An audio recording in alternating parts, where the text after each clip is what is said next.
Mari belajar bahasa Arab supaya senang di hari tua. Kita agungkan bahasa Quran supaya senang di masa hadapan.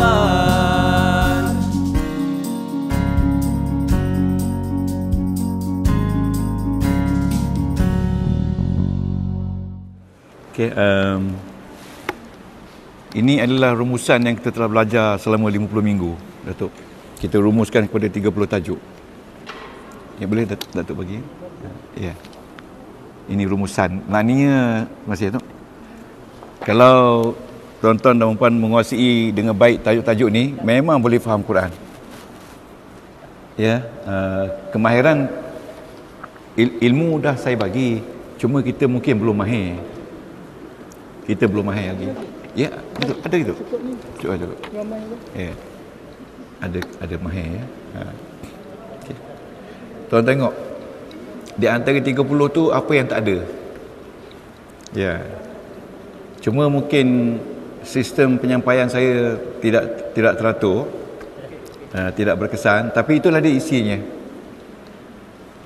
Ya. Jadi hari ini lecture kita dengan minggu depan insya-Allah berkaitan dengan last yang kita akan membawa tuan-tuan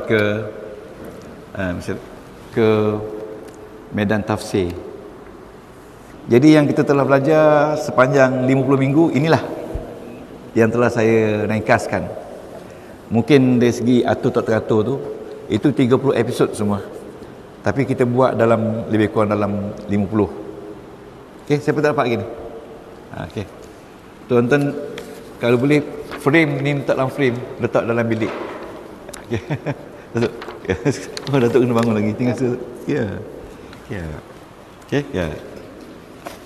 Inilah dia tajuk-tajuk yang boleh dianggap kita ada basic yang kukuh dalam nahwu dan saraf. Ini dia. Ya. Ini dia kalau Datuk kenal. Kalau tuan-puan semua tahu baca, ini dia ya. Semua kita dah terangkan. Cuma yang sebab-sebab hukum tu yang nombor 30 tu memang dah kita beri dah. Okey.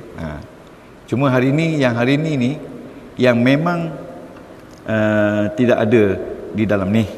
Yang hari ni. Yang dua ni hari ni memang tak ada dalam 30 ni. Tidak ada. Yang kita nak bagi hari ni.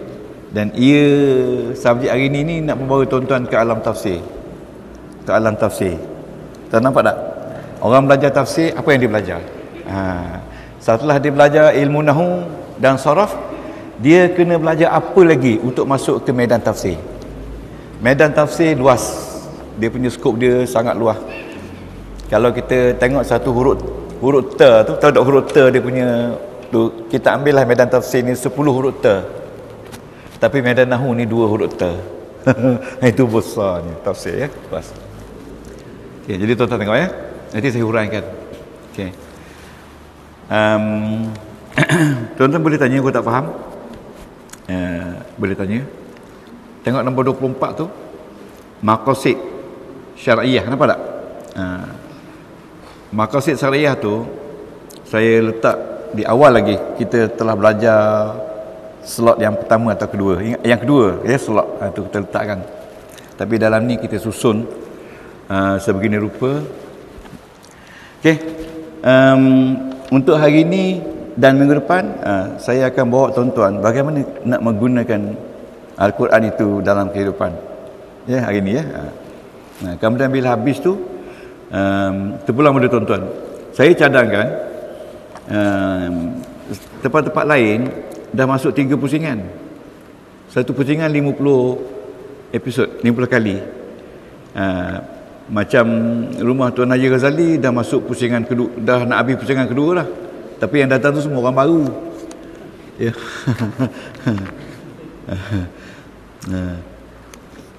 Mijit Negara dah masuk 2 pusingan. Sa Seremban 4 pusingan. Tak faham-faham. Sama saja, pusing tu je. 4 pusingan tu orang baru selalu. Orang baru bertukar. Orang lama pergi mengajar, orang baru datang belajar. Yayasan Tarbiyah dah masuk pusingan kedua dah, nak masuk ketiga dah. Ulang. Tapi orang yang lama-lama tu tanya jawab macam tu, ustaz tak ngajar lagi dia tu. Itulah dia Quran. Kalau tidak tak nama Quran kan. Sebab itulah orang-orang yang balik ijazah first class, master, PhD, Mesir, Cairo, dia balik sekarang dah tak ngajar lagi dah. Sebab susah nak mengajar pada orang-orang yang awam ni. Sebab kalau tak pandai ngajar, dia pun sendiri jadi orang awam. Tok guru tu.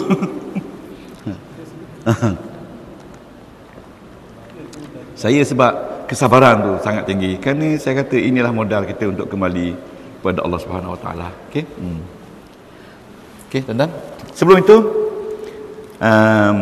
terdapat tajuk dia 3 syarat penting untuk mengkaji Al-Quran. Tulis tuan-tuan.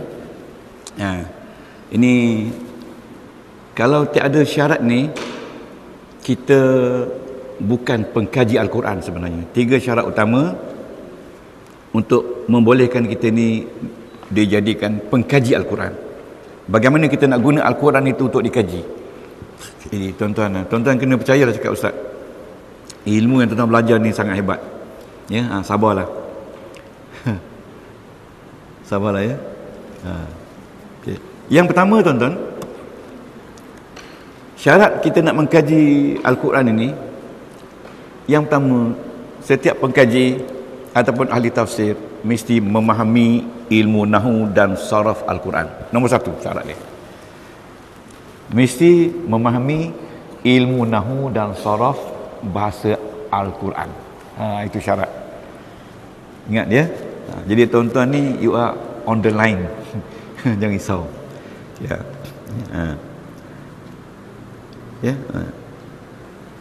Para pengkaji, di bawah tajuk ni, para pengkaji bukan menerima bulat-bulat terjemahan orang. Yes. Hari ni orang belajar bulat-bulat menerima terjemahan orang. Ya. Mesti tahu mengeluarkan pelbagai makna. Ya.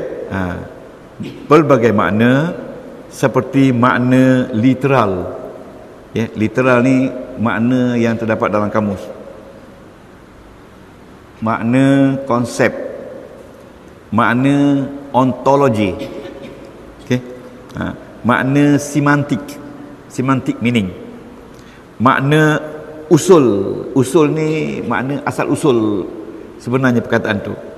Lepas tu saya ni pun tak faham dah makna locutionary. Apa Datuk makna locutionary? Locutionary, L-O-C-U-T-I-O-N-A-R-Y. Locutionary. Ya. Cara bercakap ya. Boleh jadilah locutionary. Okey. Dan verlocutionary dan sebagainya. Maknanya ilmu bahasa Al-Quran ni luas. Kita kena tahu. Para pengkaji mesti mengkaji asal usul bahasa Arab tu, bukannya ayat terjemahan. Mesti tahu mengeluarkan pelbagai makna, ya, seperti makna literal, makna konsep, makna ontologi, makna semantik, makna usul ataupun propositional. Ya. Makna usul ni makna propositional. Saya tak kerti sebut, tuan-tuan mungkin faham. Lepas tu makna locutionary dan perlocutionary dan sebagainya. Tuan-tuan tak boleh nanti saya fotokopi dah saya bagi ya. Saya pun lidah pun kena berpusing-pusing nak sebut tu. Maknanya inilah kajian barat tentang Al-Quran itu dalam sekali. Ini kita terjemah. Yang kedua, kita mesti pandai. Tuan-tuan, this is the most important part when you learn Al-Quran. Kalau you tak ada ilmu yang kedua ni, kita tak akan dapat faham apa sebenarnya dalam Al-Quran. Yang kedua, dia mesti pandai waras dan berilmu pengetahuan luas. Itu nombor 1. Yang kedua, ya. Yang kedua, mesti pandai, waras dan berpengetahuan luas. Pandai dan luas. Itu kita terjemah daripada bahasa Inggeris. Dan berpengetahuan luas dalam ilmu pengetahuan. Sebagai contoh, ini contoh dia penting.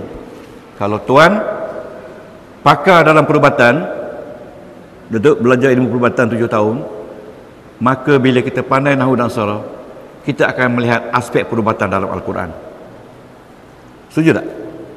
Kalau kita tak pandai ilmu perubatan, tiba-tiba kita nak tahu konsep perubatan dalam Al-Quran, kita gagal. Dengan nahwu saraf tak cukup. Kalau tuan pakar perundangan, maka kita akan nampak ilmu-ilmu perundangan dalam Al-Quran. Dengan syarat kita mengkaji ilmu perundangan. Apatah lagi ilmu perundangan tu dalam bahasa Arab. Sebab sumber ilmu sebenarnya dalam bahasa Al-Quran. Ya. Kalau tuan sekiranya tuan seorang jurutera, Datuk, maka dia kata tuan-tuan akan nampak aspek kejuruteraan dalam Al-Quran. Orang-orang yang bodoh, orang-orang yang tak mahir dalam bidang-bidang ilmu perubatan, ilmu jurutera tadi, mereka tidak akan nampak Quran itu apa sebenarnya. Ya? Kalau Tok Qadi yang menjaga hukum hakam tentang nikah kahwin, dia akan nampak dalam Al-Quran tu banyak hal-hal berkaitan dengan nikah kahwin. Kalau dia mengkaji ilmu Tok Qadi dalam bahasa Arab. Kalau dia tak mengkaji dalam bahasa Arab, maka dia susah. Dia akan mengikut keputusan prosidin berasaskan kes-kes sebelum. Dia tak nampak sebenarnya berlaku. Betul tak? Okay. Yang ketiga, Al-Quran mesti diterjemahkan dengan menggunakan bahasa Al-Quran juga. Tak boleh terjemah dengan bahasa lain. Baru pandai. Sebab itu, tuan-tuan, dia kata, sebagai contohlah, dalam kajian yang dibuat oleh seorang ni, dia kata apa? Bagaimana dia Al-Quran menjelaskan ilmu tenaga, dia panggil centrifugal. Centrifugal lah. Dan centripetal. Saya ingat centripetal ni bunyi macam petai aja. Centrifugal. Ini satu contoh daripada ratus-ratus contoh yang ada dalam Al-Quran yang bersifat teknikal. Dia kata, bagaimana tuan-tuan tengok, masa saya pergi di England dulu, saya pergi, nama universiti itu Salford. Salford ni dia servis enjin jet tahun 86. Enjin jet tu boleh masuk dalam berseler, boleh beratik dalam enjin jet tu. Besar tak? Dia ada 3 lapisan enjin. Dia kata ini enjin jet, bukan enjin biasa. Enjin ni lah dia memproses udara sampai kapal terbang begitu besar tu. Kapal terbang besar masjid ni, tak? Boleh naik. Itu semuanya ada dalam Al-Quran, dalam surah Was-Sama Izatil Buruj. Ya? Surah Al-Buruj. Bintang-bintang. Tengok. Ya, ini baru satu. Dan dia kata, ilmu tentang ini, centrifugal dan centripetal force ini adalah ilmu yang amat penting kepada pakar-pakar pembuat pesawat, roket, jet, track Formula 1, roller coaster dan sebagainya. Maksudnya dalam Al-Quran ni banyak teori-teori engineering yang kita tak sedar. Kita hanya boleh faham kalau kita faham nahwu dan saraf Al-Quran. Itu sebagai pembukaan dia. Jadi hari ini, tuan-tuan, saya nak bawa tuan-tuan dan puan-puan kepada apa tu kita punya tu. Tuan-tuan dah tengok kan? Okey, ni kena salin. Ingat tak saya kata dulu? Ingat tak isim? Yang kita nak tengok adalah isim, ya. Hari ni 5 hari bulan 2 tahun 2014. Tuan-tuan salin. Ini yang ke-40. Ya, Allahu Akbar. Yang ini 49. 49. Ambil gambar baik. 49, okey. Ya, kena tahu. Okey. Isim, ya. Kita kata dulu, tuan-tuan kena tengok isim saja. Jangan tengok lain. Isim. Isim ini ada baris depan. Betul tak? Ingat lagi tak? Ada baris atas, ingat lagi tak?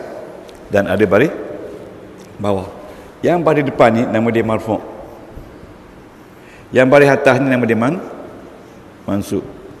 Yang baris bawah ni nama dia majrur. Dia orang kata lesson yang buat di surau di masjid ini lebih mudah, lebih clear, lebih cantik pemandangan katanya kan. Okey. Cantik. Betul? Okey, setakat ni boleh terima? Sila lihat kit 114. Okey, boleh terima setakat ni boleh? Kalau tuan-tuan tengok dalam Al-Quran isim marfu', ya, tengok bahagian atas. Ni tuan-tuan sebagai contoh. Alhamdulillah. Ini kita kata marfu' lah ya. Isim baris depan. Boleh setuju? Alhamdulillah kan? Kita baca alhamdulillah baris depan kan? Okey. Kalau kita kata Allahu akbaru. Ini baris depan kan? Depan ya. Kalau kita kata innal hamda, ini baris atas. Okey. Okey. Kalau kita kata minal hamdi, ini baris bawah. Okey. Okey, baris bawah kan? Baris bawah. Okey. Ada nak tanya ni? Boleh? Tanda dia baris depan dhammah. Okey. Tanda dia baris atas fathah. Tanda dia baris bawah kasrah. Kasrah, fathah, dhammah. Okey, boleh? Isim baris depan ada 8 sebab. Betul tak? Isim baris atas ada 12 sebab. Betul tak? Isim baris bawah ada 3 sebab. Okey. Isim baris bawah, sebab pertama dia ada jar wa majrur. Dia didahului oleh huruf jar. Dan sebab kedua bila dia ada idafah. Sebab ketiga bila dia jadi tabi'. Betul tak? Okey. Tabi' Okey. Senyum tu boleh tu. Macam itulah senyum je. Ini tidak macam ni. Risau tak? Okey. Isim baris depan bila dia jadi mubtada'. Okey? B1. Cuba buka apa tu? Kit yang ada kuning-kuning hijau tu. Kita ulang kaji. Pan di belakang sekali, yes. Kuning hijau. Tu. Tu. Okey. Ya, Hajah Nalali ingat ya. Okey. Tengok saya cakap betul tak? Isim baris depan ada 8 sebab. Yang pertama bila dia jadi mubtada' B1. Betul? Yang kedua bila dia jadi isim kana, betul? B2. Betul? Sorry, bila dia khabar. Betul kan saya? Khabar. B2. Yang ketiga bila jadi isim kana. Betul? Yang keempat bila jadi khabar inna. Betul? Yang kelima jadi fa'il. Betul? Yang keenam jadi naib fa'il. Betul? Yang ketujuh bila dia jadi tabi'. Betul? Yang ke-8 bila dia asli. Okey? Itu tuan-tuan. Itu dia sebab-sebab isim marfu'. Dan sebab-sebab isim mansub tuan-tuan tengok dalam tu. Dan sebab majrur ustaz dah nyata tadi. Okey, sekarang ni saya nak padamkan sebab-sebab ni. Okey? Sebab ni ya. Nak padamkan. Padamkan ya. Tengok saya padamkan. Okey. Okey, padamkan ya. Okey. Nak padamkan. Okey, tak jumpa. Betul. Nak padamkan. Okey. Okey,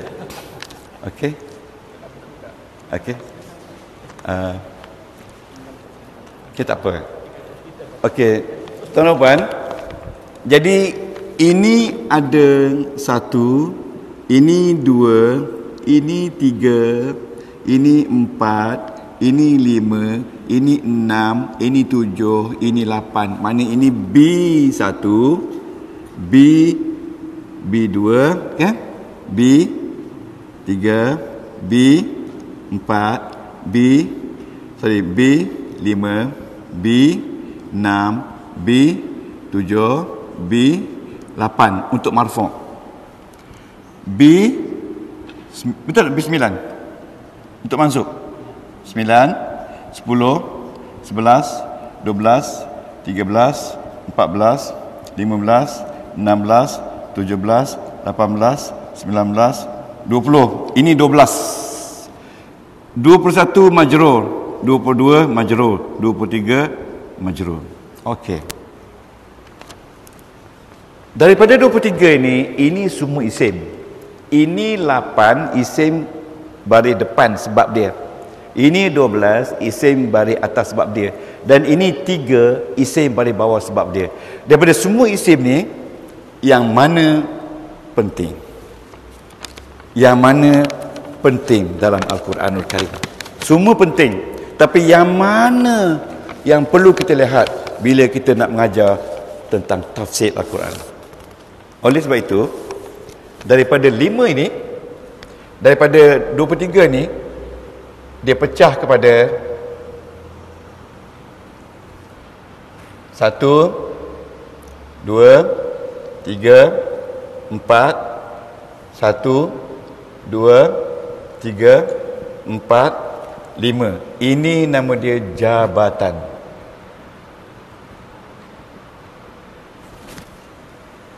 Ini yang baru ni. Jabatan tu kita kata, tak tahu nak kata apa, dalam bahasa Melayu jabatan lah. Nanti kita analisa ayat. Okey, analisa ayat. Okey. Okey, jabatan bersama, Datuk, nama dia jabatan subjek. B1 ini subjek kan?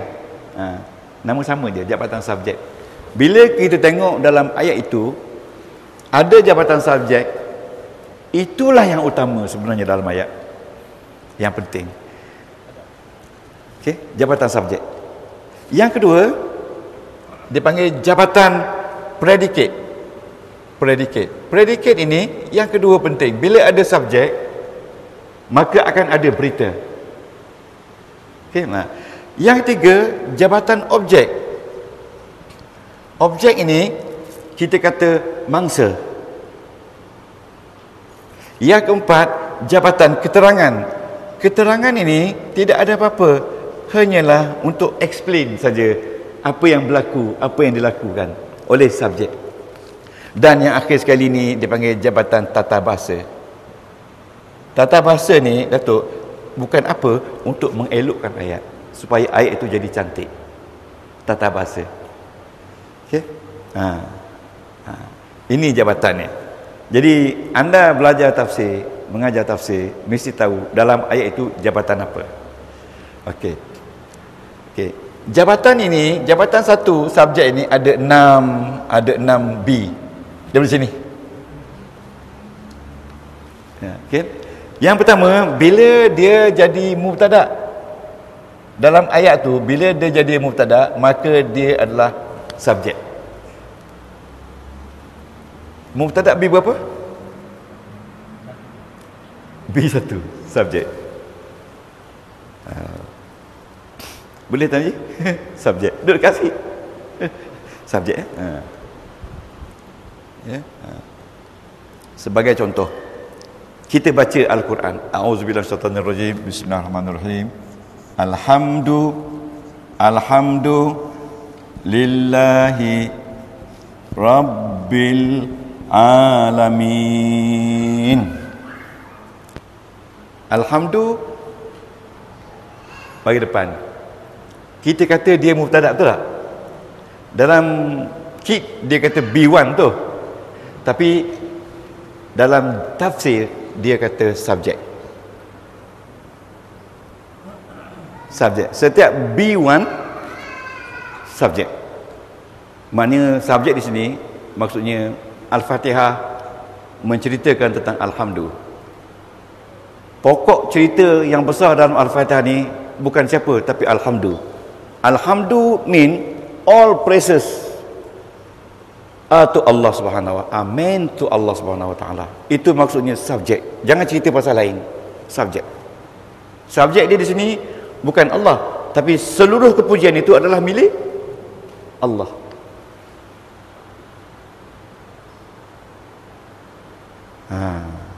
Okey.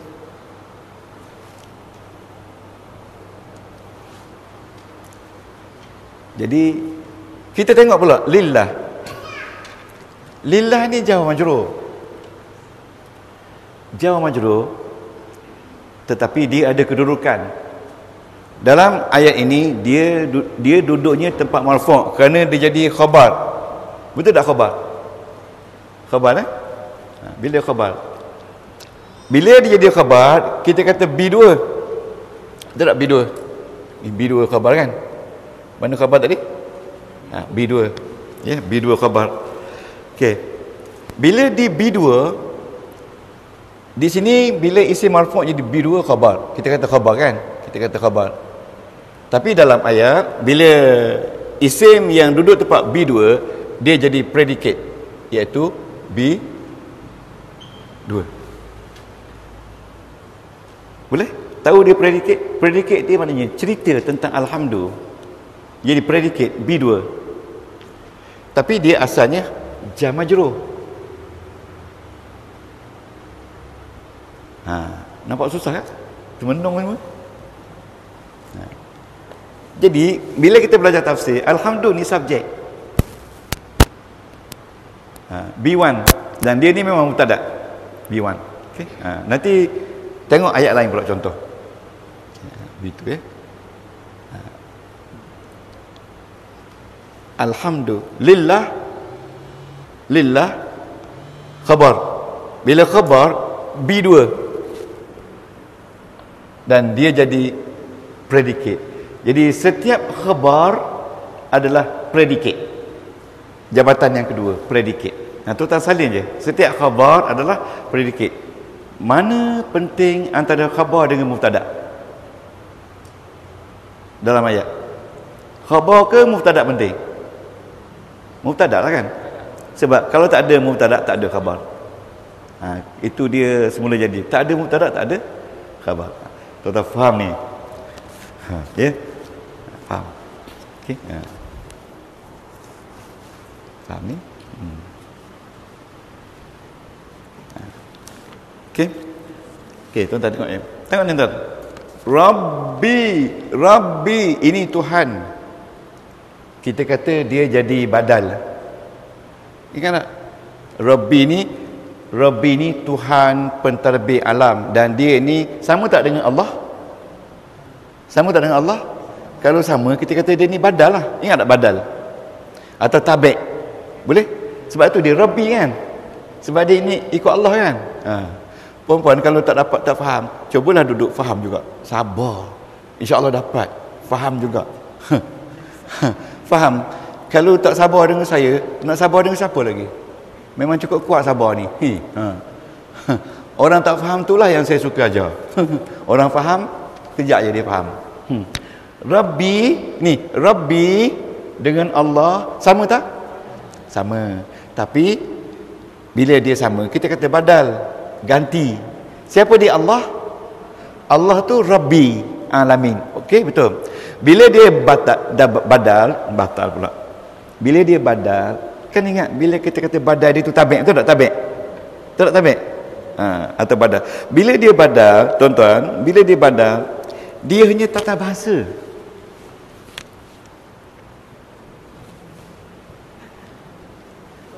Bukan keterangan, bukan objek, bukan predikat, bukan subjek, hanya tata. Tata ni artinya to beautiful the sentence. To make sentence beautiful. Beautify. Allah minta maaf. To beautify the sentence. Maknanya kalau tak ada ini pun ayat betul. Tapi Allah taruh kat ini just to explain who is Allah. So that this is what we call tabi'. It is the function of tabi' is to beautify the sentence. Is to beautify the subject and the predicate. Nampak tak? Jadi setiap tabi' itu dia katakan beautify, untuk mengelokkan. Dia katakan tata bahasa. Jadi kalau tabi' ni kita kata tabi'.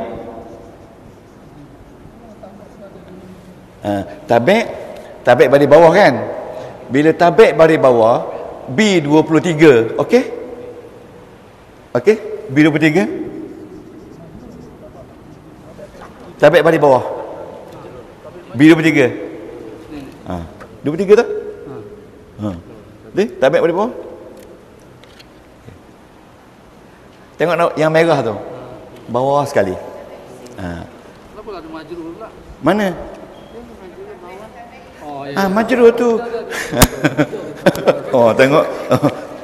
Nanti kena segok dia Datuk Abi. Okey, tabik tuan-tuan, ya ji? Ya, alhamdulillah. Ya. Dia kalau khabar dia bukan bagi depan. Khabar dia bagi depan, tapi di sini khabar dia adalah cantuman daripada jar majrur. Jadi ini fi mahali, duduk tempat dia. Okey?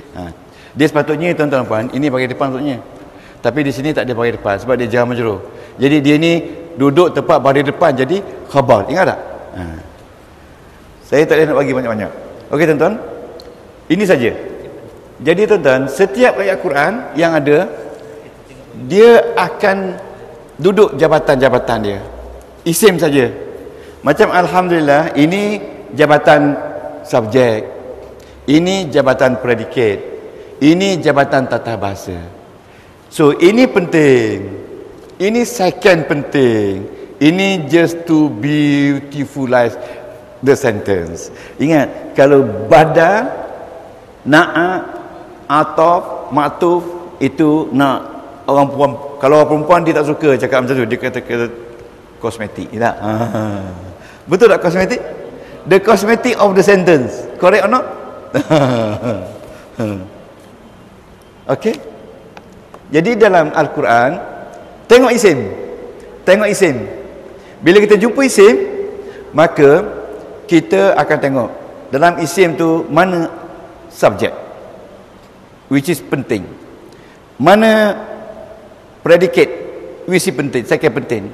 Mana objek, itu penting.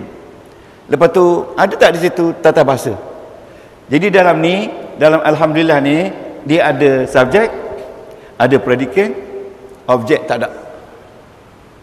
Yang adanya tata bahasa, keterangan tak ada. So keterangan tu apa benda? Dalam 23 ni, dia semua ambil dari 23 ni. Okey? Semua daripada 23, tak lagi dari 23. Ya, kalau keterangan tu sebagai contoh, kalau dia ada keterangan, artinya dia ada macam kita kata, ada pernah dengar tak hal B berapa?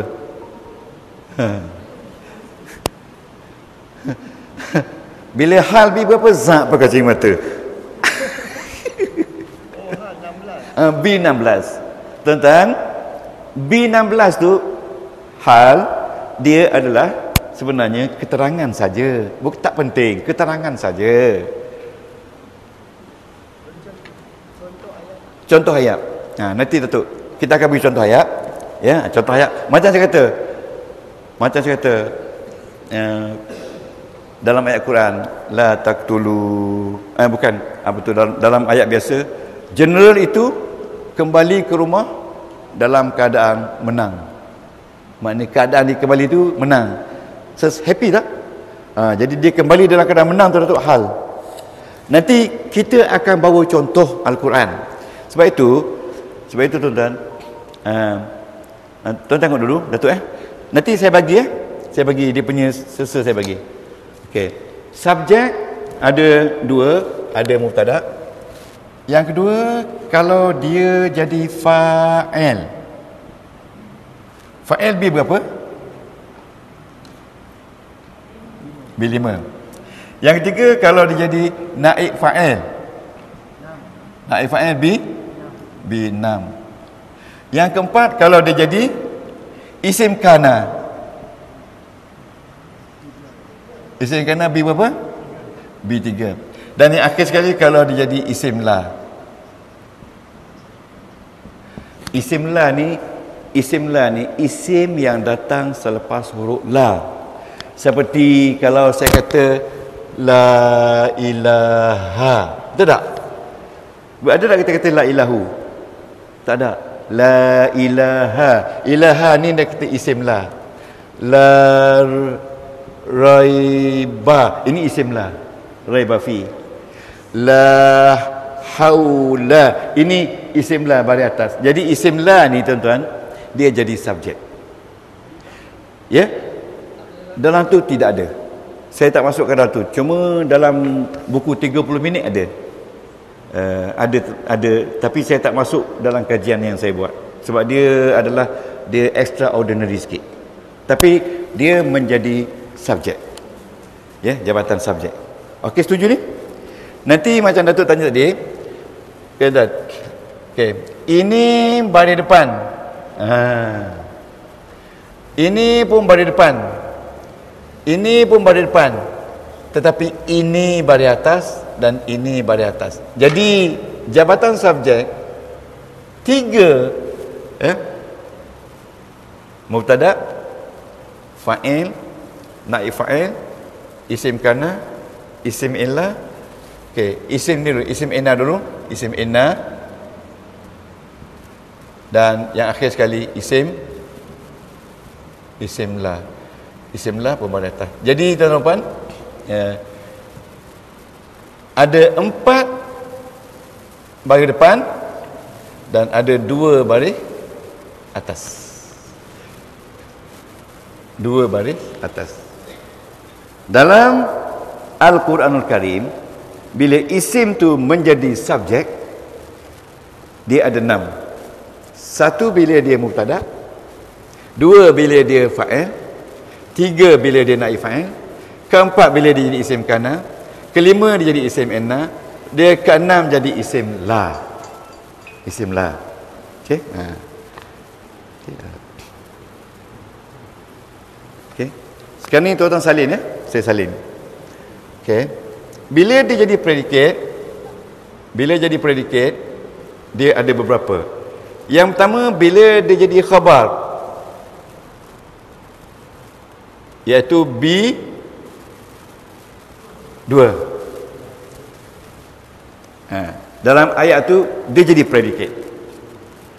Yang kedua dia jadi khabar kana. Khabar kana. B berapa tu? B4. Tuan-tuan dah boleh sebut dah tu, bagus dah tu. Yang ketiga bila dia khabar inna.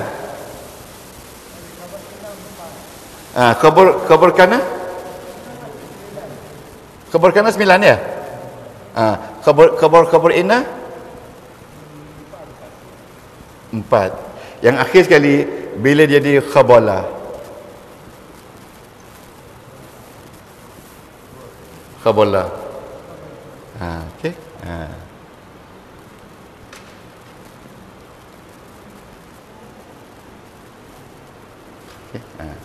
Khabala tuan-tuan catat dulu ni. Yang tidak ada saya sebut ini. Satu dengan ini yang tak ada. Tuan-tuan sabarlah ya. Saya bagi contoh la ilaha. Okey. Jadi tuan-tuan ya. Jadi untuk keterangan, catat dulu. Untuk keterangan ni 4 keterangan. Okey, untuk keterangan bila dia jadi zaraf zaman. Zaraf zaman. Dan yang kedua dia jadi bila dia jadi 4 ni keterangan okey, dia jadi yang pertama zaraf zaman, yang kedua zaraf makan, yang ketiga maf'ulun li ajli.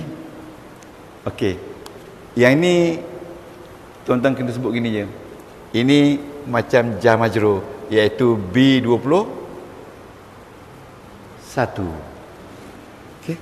Zaraf zaman, zaraf makan sama dengan jar majrur B21.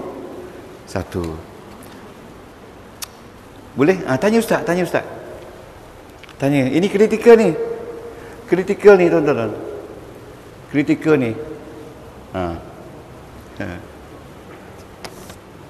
Okey. Okey, tak apa ya. Salin dulu. Lepas tu ada tak hal? Hal B berapa? B 16. Maknanya dalam isim tu kalau ada hal, dia hanya keterangan, bukan dia jadi subjek. Okey, lepas tu ada tak tamyiz?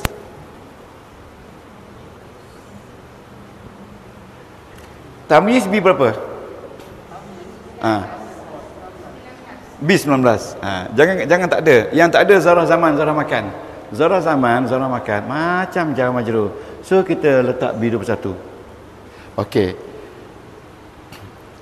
Ada tak mustasna?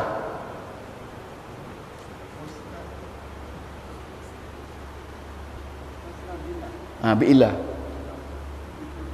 B 17. Okey. Tuan-tuan mustasna bi ilah B 17. Kalau ada dalam ayat, dia hanya keterangan saja. Ada tak apa tu maf'ul mutlak?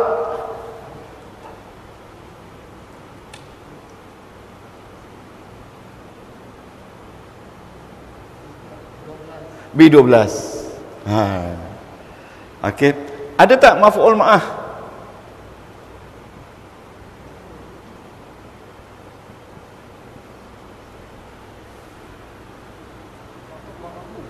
Maf'ul ma'ahu. B 14. Okey. Okey. Ada tak majrur? Jar majrur. B 20? B 21. Jadi tuan-tuan, majrur ni jar majrur lah. Jadi jar majrur ni selama ni kerja dia bukan penting, dia keterangan je. Keterangan saja jar majrur ni. Kalau tuan-tuan boleh beza, bila buka satu ayat tu, beza dia, ini keterangan, ini objek, ini predikat, ini subjek, ada cukup bagus dah. Jadi ada tak ada wajib hafal ni. Okey.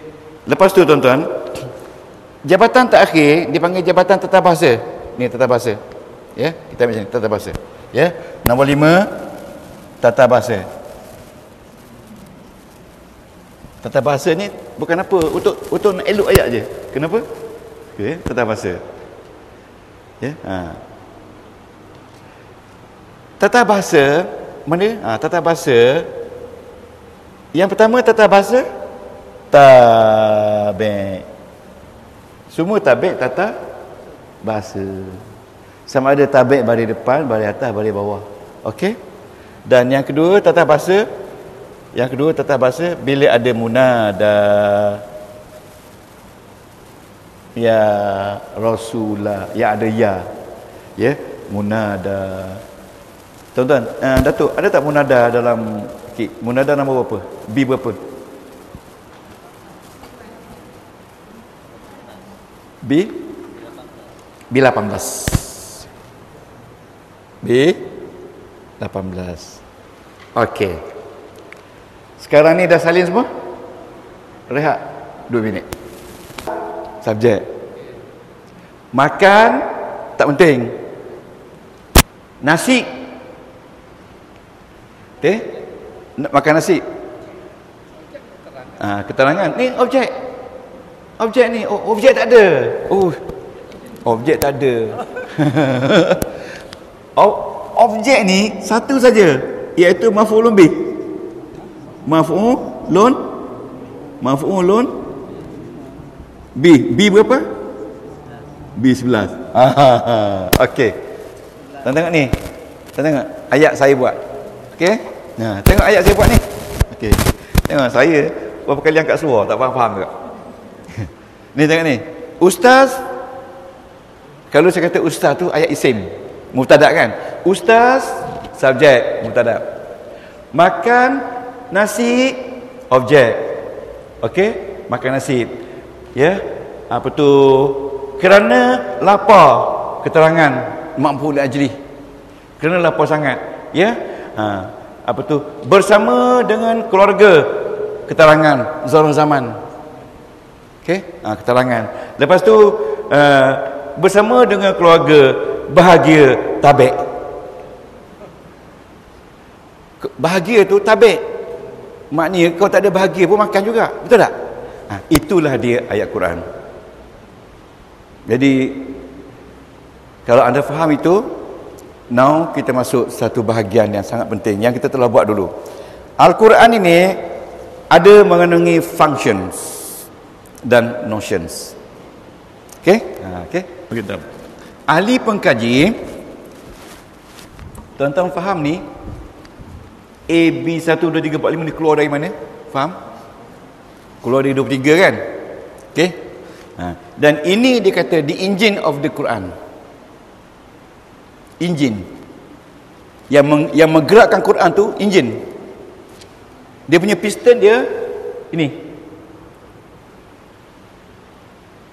Yang ini tu kosmetik.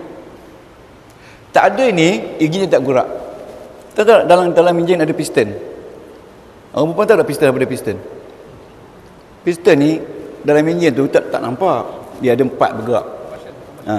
Untuk combustion enjin, supaya enjin tu daripada minyak keluar kepada power. Supaya daripada enjin tu dia akan sedut minyak, lepas tu dia akan keluarkan power supaya puli di bawah tu bergerak. Maka tuan-tuan pun berjalan lah. Kalau tuan-tuan tengok enjin tu bekerja, tak sanggup nak bawa kereta. Sedih. Sebab penatnya dia bawa kereta kan. Tapi kita zoom tekan je gitu. Betul tak? Suka. Nak tanya pasal enjin ke pasal ni? Ni. Pasal enjin Datuk. Okey. Ya.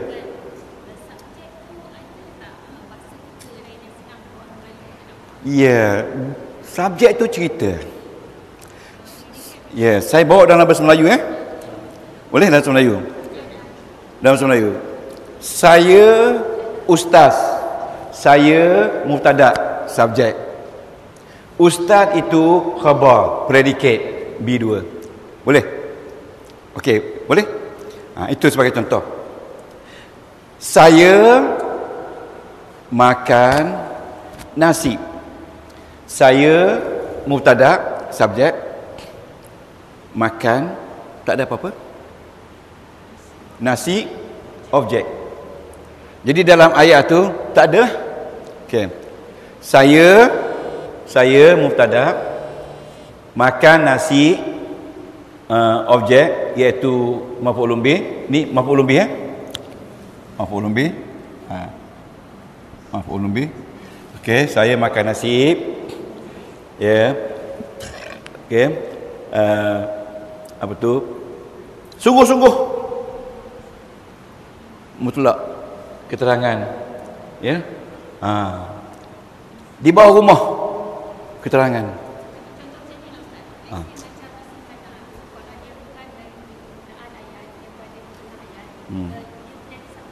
Ya, boleh. Yang jadi subjek sama ada mubtada, fa'il, laif fa'il, isim kana. Ya, isim inna. Yes. Puan tanya bagus. Sebagai contoh ayat Quran. Tengok ya. Tengok orang lelaki tak saling, relax je. Itu yang tanya tak boleh jawab. Orang perempuan tengok saling. Okey, tuan-tuan. Ni. Betul tak ayat Quran ni? Wallahu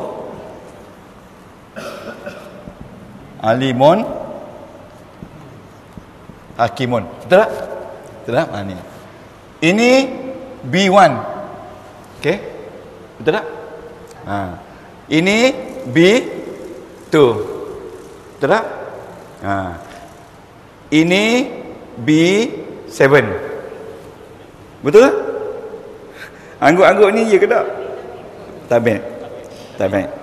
Ini dalam suktu ayat. Tapi dalam jabatan Datuk, ini jabatan subjek. Okey. Ini jabatan objek. Ini jabatan predicate. Okay. Ini jabatan tata bahasa. Ya? Boleh. Contohnya. Nanti duduk lagi. Okey. Okey, Datuk kata, boleh tak subjek tengah-tengah? Sebagai contoh? Sebagai contoh? Akala. Apa nama akala? Makan. Aliyun. Boleh tak? Tengah-tengah tak? Samaka. Ali telah makan ikan. Betul tak? Okay. Jadi fa'il jangan kisah Datuk. Isim saja. Isim ni dia jadi fa'il. Bila jadi fa'il Datuk, dia jadi subjek. Fa'il ni B berapa? Fa'il B berapa? B5. Setiap fa'il dia mesti duduk tengah-tengah. Kalau isim duduk depan jadi muftada. Bila duduk tengah-tengah jadi fa'il. Bila jadi fa'il dia di B5 jadi subjek. Okey? Okey. As-samaka ikan jadi maf'ulun bih. Maf'ulun bih B11. Bila B11 dia jadi objek. Objek tak penting. Yang pentingnya subjek dan apa tu? Dan predikat. Okey, betul tak? Jadi ayat ni apa yang penting? Ali. Okey, cuba menung betul-betul. Ilmu ni susah. Supaya kita kalau nak sambung pun kita masuk lagi dua pusingan kedua. Pusingan ketiga tu kita dah pandai lah. Tak apa memang susah. Jadi sekarang ni kita belajar tentang enjin Quran. Enjin Quran terdiri daripada perkataan-perkataan dalam Al-Quran. Dan perkataan-perkataan itu ada gelaran dia. Kalau perkataan itu duduk di depan isimnya, dia jadi mubtada, iaitu di bawah tajuk subjek. Okey? Okey. Dalam konteks Quran kita kata, tapi ini bukan ayat Quran. Ni Datuk. Tak boleh nak buat contoh ayat biasa. Khatamallahu. Allah tutup. Allah tutup. Allah tutup ala qulubihim. Alas qulubihim. Allah tutup hati-hati mereka. Jadi yang tutup tu siapa? Allah. Allah fa'il. Dia B5. Bila dia B5, dia jadi subjek. Okey. Di sini di antara Allah dengan qulubihim dan khatamah, bukan kata tak penting lah tu. Kalau tak penting makna tak adalah ni. Kan? Dia penting, tapi yang penting kita bincang di sini bukan khatamah, tapi Allah. Siapa yang telah menutup hati orang-orang yang sesat, iaitu Allah. Itu maksudnya. Jadi dalam kajian tafsir yang utama dulu dibincangkan adalah isim. Isim. Yang ini sandaran. Jadi di sini kalau kita tak ada khatamah ni, kita kata Allah itu hati mereka. Salah. Itulah. Ya, bukan tak penting tu. Mana perbincangan di sini adalah ditumpukan kepada siapa yang tutup hati orang kafir itu. Iyalah. Khatamah tak ada jabatan. Tak ada. Jabatan untuk isim je. Ya. Bagus soalan yang cepu mas. Agaknya makan cekodok tadi kan. Okey tuan-tuan. Kan saya khabar dulu. Khatamah ni kalau kita tak penting fa'il, kita nak kata dia apa benda? Dia ni ayat fa'iliyah. Betul tak? Ayat fa'iliyah, fa'il campur dengan fa'il campur dengan jar majrur. Ini di berapa? Buka pula laki. D5. Struktur D5. Jadi bila ayat ini khatamah, ayat ini sebenarnya ayat fa'iliyah yang menunjukkan bahawasanya urusan mengunci pintu orang kafir itu adalah dilakukan oleh Allah atas kehendak Allah. Jadi ahli tafsir pula lah menerangkan apa dia sebenarnya maksud dia, bukan kita. Kita orang nahwu hanya kata khatamah fa'il madi mabniun alal fathi. Ya. Allahu fa'il marfu' bid dhammi li'annahu mufrad wa huwa fa'il Wahwa jabatan subjek. Ala jawab majrur mabniun ala sukun, kullu bi majrurun bi ala, wahwa mudhaf, him mudhafun ilaih. Itu yang orang Nahwu cakap. Orang tafsir kata Allah itu jabatan subjek kerana dia jadi fa'il B11, B5. Jelas tak? Itu kedudukan dia. Kalau orang ajar tafsir ada ke dia sebut ni pertama ni fa'il dia kata subjek dia tak sebut kan. Okey. Okey, sekarang tu kita kembali ni. Kan ni. Okey. Kalau kita sebut ni tu, kalau kita sebut ni, kalau kita taruh kana, ini masih lagi jadi Allahu. Betul? Ini jadi aliman. Betul tak? Betul tak? Aliman. Ini jadi hakimah. Jadi dalam ayat ini Allahu jadi isim kana. Isim kana B 3. Okey. Ayat ini walaupun dia ada kana datuk, dia isim kana, tapi dia masih lagi jadi subjek sebab dia utama. Dan ayat ini ditekankan dia adalah Allah itu. Berbanding dengan yang tadi, Allah itu Maha mengetahui. Okey. Jadi B3 ni. Boleh tak? Orang perempuan ni tengok je. Tanyalah soalan. Okey. Sekarang ni jangan risau. Sekarang ni kita try to understand jabatan-jabatan dalam isim. Okey, okey. Tunggu dulu, tuan-tuan jangan tanya lagi. Saya nak habiskan silibus dia hari ni. Okey? Okey, tunggu dulu. Okey. Tunggu dulu. Okey, jangan tanya lagi ya. Kita ada lagi, jangan tanya lagi. Okey, tuan-tuan jangan tanya lagi. Okey. Okey. Okey.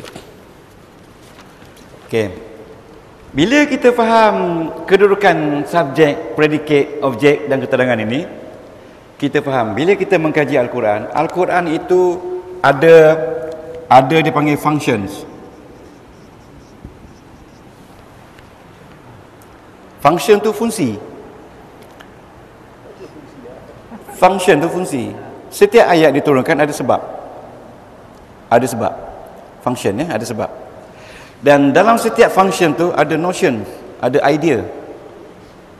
Ada idea. Ya, ada idea. Sebagai contoh, kita tengok Alhamdulillahirabbil alamin. Alhamdulillah, dia punya function dia untuk menunjukkan praise. Praise, kepujian, kepujian.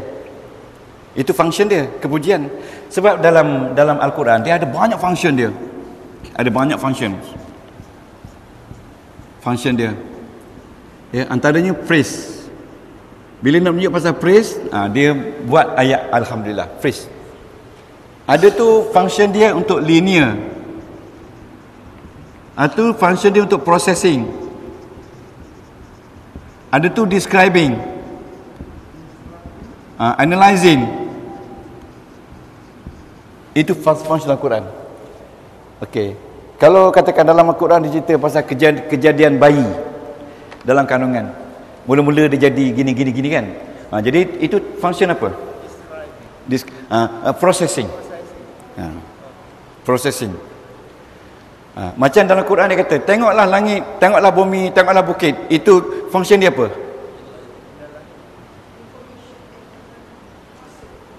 Analyzing. Tapi kita pernah analyze tak apa yang berlaku di langit dan di bumi serta di bukit? Ya, inna fi khalqis samawati wal ardi wa ikhtilafil laili wan nahar la ayatin lil albab. Dia kata sesungguhnya langit dan bumi itu sebenarnya tanda untuk orang yang punya cekal berfikir. Orang tak berfikir tak nampak apa, dia nampak hujan je. Tuan-tuan ya? Tuan-tuan ingat tak? Kenapa dia kata langit dan bumi itu ada 7 lapis?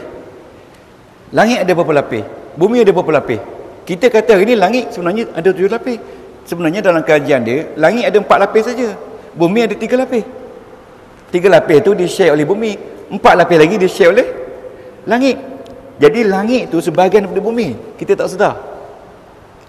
Di mana buktinya? Buktinya dalam Al-Quran. Okey. Okey, function, phrase, linearity, processing, describing, analyzing, formulating, ya, dan bla bla bla. Ada banyak lagi ya? Ada banyak lagi. Okey. Okey. Di dalam function ini ada notions. Notion itu ilmu. Sebagai contoh. Sebagai contoh ya. Ini yang tuan-tuan nak belajar untuk pusingan ke-50 kali lagi. Saya telah listkan. Ini saya tak boleh nak kata apa sebab ini dah tetap. Tapi dalam Notion ini ada 760 Notion. Saya dah buat satu iaitu tentang bencana. Ingat tak bencana? Bencana tu ada berlaku sebab manusia, sebab orang alim, sebab ada tak ingat dah? Hari ini tajuk kedua. Okey, bencana. Okey tuan. Dia punya Notion dia tuan-tuan. Kita ambil contoh function dia, function dia tentang sifat jiwa. Sifat jiwa. Ini sebagai contoh. Okey.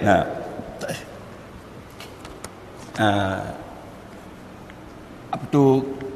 Okey, jiwa.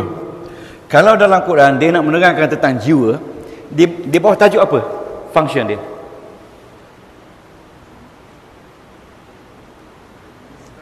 Describing, Datuk. Dalam Quran Allah cerita kepada kita macam mana jiwa manusia sebelum lahir. Macam mana jiwa manusia sebelum lahir. Ya.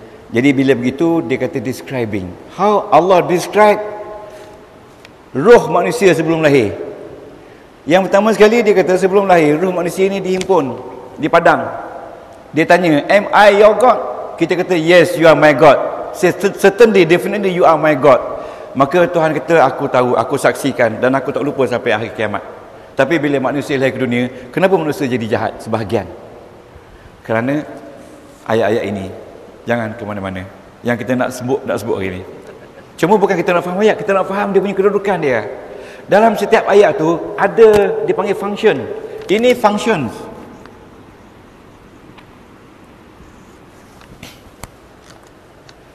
Lepas function tu ada dipanggil notions. Notion tu idea, pengajaran.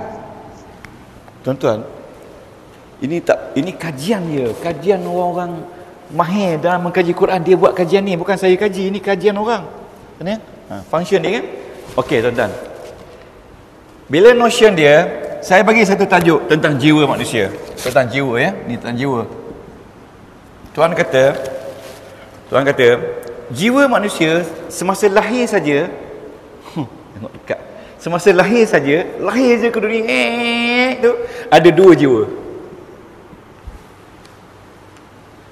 Ada dua jiwa. Bukan saya kata, ini Allah kata. Yang pertama dia kata jiwa jahat. Lahir saja hak jahat dah ada dah. Tuhan jadi semula jadi. Kemudian yang kedua jiwa baik. Lahir saja jahat ada dah. Yang jahat ni ada tiga. Satu dia kata syaitan. Yang kedua dia kata binatang ternakan. Binatang ternak. Maknanya jiwa binatang ternak dah ada pada manusia. Chomsky pun kata. Apa tu, Freud pun kata. Ahli jiwa kata begitu. Okey. Lepas tu yang ketiga, manusia ni ada dia panggil binatang buas. Binatang buas pun dah ada pada seorang anak yang lahir hari pertama. Bakat binatang buas dah ada dah. Dan bakat binatang ternakan pun ada.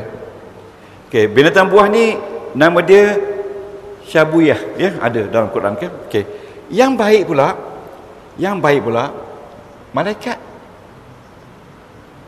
malaikat dan ketuhanan ilahi yang baik. Tuan tengok ni. Okey. Ini dalam Quran cakap. Okey, bila jahat buka surah 2 ayat 169. Bukti dia. Bukti dia manusia ni lahir ada unsur syaitan dalam diri kita. Okey, manusia lahir ada unsur binatang ternakan. Surah 25. Ya. Ya. Ya. Surah 25. Ni 25. Kemudian saya lupa ayat dia. Kemudian bukti manusia ni ada binatang buas. Surah 5 ayat 3. Surah 2 ayat 1 to 9. Ini ada surah saya lupa dia. Kemudian bukti manusia ni ada unsur malaikat. Surah 2 ayat 31 dan surah 49 ayat 13. Dan bukti kita ada ketuhanan dalam diri kita iaitu surah 17 ayat 110. Okey tuan-tuan. Okey tuan-tuan. Okey, kita habiskan sebelum asar ya. Tuan-tuan ni tengok, nanti kita buka surah ni. Jadi bila tuan-tuan buka surah ni, buka dalam ayat-ayat ni, tuan-tuan jumpa isim, ada jabatan, ada keterangan, ada itu nahwu saraf. Okey. Dalam Quran Allah telah senaraikan kalau sekiranya kebaikan itu menguasai kejahatan, maka manusia itu dikatakan tenang jiwanya. Tetapi kalau sekiranya kejahatan menguasai kebaikan manusia, maka manusia akan menghasilkan 13 sifat jahat sampai ke 13. Jadi tujuan tuan-tuan, bila kita belajar Al-Quran, kita cari yang 13 ni, kita elak. Faham tak? Kita cari yang 13 ni, kita elak. Tuhan kata kalau sekiranya manusia itu tidak baik, dia jahat, syaitan kuasai dia akan pergi kepada salah satu daripada 13 ni. Jadi tugas kita kaji what is 13, so that can we avoid all this 13. If you can do it, maka you can be success untuk hari after. Okey, apa dia nombor satu? Nombor satu, Tuhan kata manusia ni semula jadi dia nombor satu bodoh. Bodoh, tak cerdik dan jahil. Majoritinya jahil.